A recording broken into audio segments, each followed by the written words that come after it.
Gold, trusted gold buyers. మీరు తాకట్టు పెట్టిన బంగారాన్ని విడిపించి ఈ రోజు ఉన్న మార్కెట్ ధరకు కొనబడను. ఏజెన్సీ ప్రాంతమైన రంపచోడవరానికి 6 స్నేహితులు సరదాగా గడిపొద్దామని విహారయాత్రకు వెళ్లారు.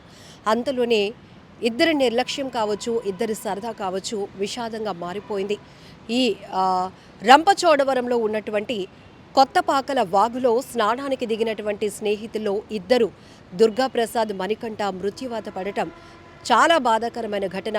ఈ మధ్య బాపట్లలో జరిగినటువంటి అక్కడ ఉన్న బీచ్లో గల్లంతయి తీవ్ర విషాదాన్ని నింపిన ఘటన మరవక ముందే ఇప్పుడు రంపచోడవరంలో మరొక విషాదకరమైన ఘటన జరగటం చాలా బాధాకరమైన విషయం. 6 స్నేహితులు సరదాగా గడపాలని చెప్పి ఆ ప్రాంతానికి వెళ్లారు. ఉదయం రంపచోడవరం పరిసర ప్రాంతాల్లో ఉన్న బ్యూటిఫుల్ లొకేషన్స్ అన్ని కవర్ చేశారు. అయితే కొత్తపాకల వాగులో స్నానానికి దిగినటువంటి దుర్గాప్రసాద్, మణికంఠ మాత్రం ఆ వాగులో చిక్కుకొని మృత్యువాత పడటం, మిగతా స్నేహితులు వాళ్ళ కోసం గగ్గోలు పెడుతూ ఏడుస్తున్నటువంటి తీరు, అయ్యో 6 వచ్చాం, తిరిగి 4 వెళ్తున్నాం, ఇద్దరిని కోల్పోయామంటూ వారు రోధిస్తున్న తీరు కూడా చాలా బాధాకరమైన విషయం. కడప జిల్లాకు చెందినటువంటి ఓలేటి మణికంఠ ప్రైవేట్ బ్యాంకులో ఎంప్లాయీగా చేస్తున్నారు. అలానే కాకినాడ జగన్నాథపురానికి చెందినటువంటి పసుపులేటి దుర్గాప్రసాద్ సాఫ్ట్వేర్ ఎంప్లాయీ. వీరిద్దరూ ఈ కొత్తపాకల వాగులో స్నానానికని దిగి గల్లంతై మృతి చెందినటువంటి దారుణమైన ఘటన. ఒక్కసారిగా ఆ స్నేహితులు, మిగతా 4 స్నేహితులు రోధించిన తీరు కూడా చాలా బాధాకరం. ఎందుకంటే సరదాగా గడిపొద్దాం, చాలా స్వీట్ మెమోరీస్ తీసుకువెళ్దాం.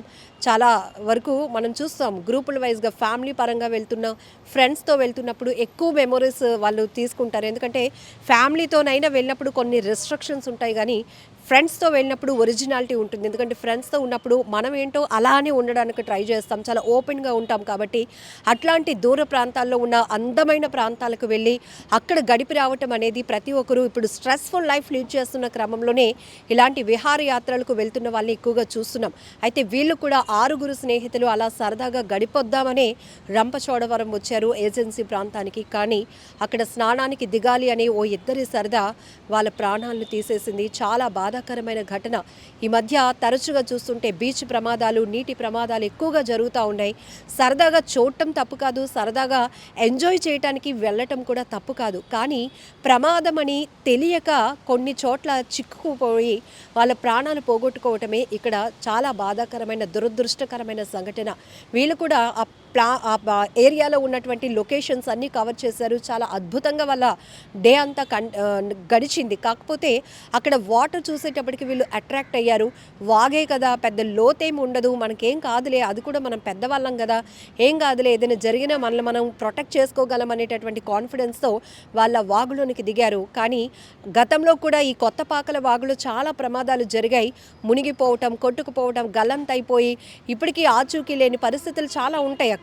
కానీ వీళ్ళు మాత్రం స్నానానికి వెళ్ళి దిగొద్దామా అని అనుకున్నారు, కానీ అక్కడ లోతు గమనించలేకపోయారు, ప్రమాదాన్ని గుర్తించలేకపోయారు. 2 స్నేహితులు ప్రాణాలు పోగొట్టుకున్నారు. 6 స్నేహితులు 2 అంటే ఒక రకంగా చెప్పాలంటే మృత్యువులోని కూడా ఆ ఇద్దరు స్నేహం వేడలేదు. ఒకరికొకరు తోడు అన్నట్టు 2 నిర్ణయం తీసుకున్నారు స్నానానికి వెళ్ళాలి అని. ఆ నిర్ణయమే 2 ప్రాణాలని తీసేసింది.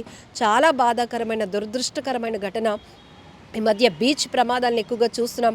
అక్కడ లోకల్గా ఉన్నటువంటి మెరైన్ పోలీసులు కానీ, బీచ్ లైఫ్ గార్డ్స్ కానీ హెచ్చరిస్తూనే ఉంటారు. ఎందుకంటే అక్కడ ఉన్నటువంటి లోతు కానీ, అక్కడ అలల ఉధృతి కానీ, అక్కడున్న తీర ప్రాంతంలో సముద్ర అలల పరిస్థితి కానీ వాళ్ళకు మాత్రం ఒక అంచనా ఉంటుంది, నాలెడ్జ్ ఉంటుంది. కాబట్టి ఎప్పటికప్పుడు వాళ్ళు హెచ్చరిస్తూ ఉంటారు. తీర ప్రాంతంలో సరదాగా కాళ్ళు తడుపుకుంటూ నిలబడిన వాళ్ళు కానీ, స్నానాలు చేసి వచ్చేయాలి అనుకున్న వాళ్ళు ఏమనరు. కానీ అంతకు మించి ముందుకు వెళ్ళాలి, ప్రమాదం అని తెలిసినా కూడా అవుట్ ఆఫ్ కంట్రోల్తో, అసలు కంట్రోల్ లేకుండా వాళ్ళు ఇష్టంగా ముందుకు వెళ్ళడానికి ప్రయత్నించే వారిని ఎప్పటికప్పుడు వార్న్ చేస్తూనే ఉంటారు. కానీ అలాంటి వాళ్ళని కూడా మేము ఎంతో దూరం నుంచి వచ్చాం, ఇక్కడ స్నానం చేద్దామని, ఇక్కడ ఎంజాయ్ చేద్దామని, మమ్మల్ని ఆపేస్తారేంటి మీరు, మాకు తెలుసు, మా జాగ్రత్తలు మాకు తెలుసు అని అంటూ ఉంటారు. బట్ ఆ మాటలు అన్నప్పుడు వాళ్ళు కూడా నొచ్చుకుని చాలా బాధపడతారు. కానీ అయినప్పటికీ కూడా అక్కడ ప్రాణాలు రిస్క్లో పడిపోకూడదు అనే ఉద్దేశంతో వాళ్ళు చెప్తూనే కౌన్సిలింగ్లు ఇస్తూనే ఉంటారు. సో ఇలాంటి వాగు లాంటి ప్రాంతాల్లో అక్కడ పెద్దగా హెచ్చరిక బోర్డులు తప్ప మనల్ని అలర్ట్ చేయడానికి మనుషులు అంటూ ఎవరు ఉండరు. ఒక రకంగా చెప్పాలంటే ఏజెన్సీ ప్రాంతాల్లో విహారయాత్రకు ఎవరైనా టూరిస్టులు వచ్చారంటే ఆ ప్రాంతంలో ఉన్న వాళ్ళు కూడా చాలా హ్యాపీ ఫీల్ అవుతారు. ఎందుకంటే వాళ్ళకు కూడా కొంత ఉపాధి దొరుకుతుంది.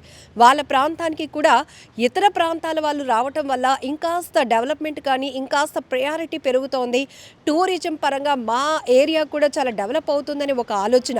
బట్ ఇలాంటి విషాదకర ఘటనలు జరిగినప్పుడు మృత్యువు ఒడికి చేరుకున్న వారి కుటుంబాలే కాదు, గ్రామస్తులు కూడా తీవ్రంగా విషాదంలోనికి వెళ్ళిపోతారు. అయ్యో పొద్దునంతా ఆ పిల్లలు ఎక్కడే తిరిగారే, ఆ పిల్లలు ఉదయం అంతా ఇక్కడ చాలాసేపు గడిపారు, అంతలోనే ఇంత జరిగింది ఆ ప్రమాదం అని వాళ్ళు కూడా ఒక రకమైన బాధను వ్యక్తం చేస్తున్నటువంటి పరిస్థితులు.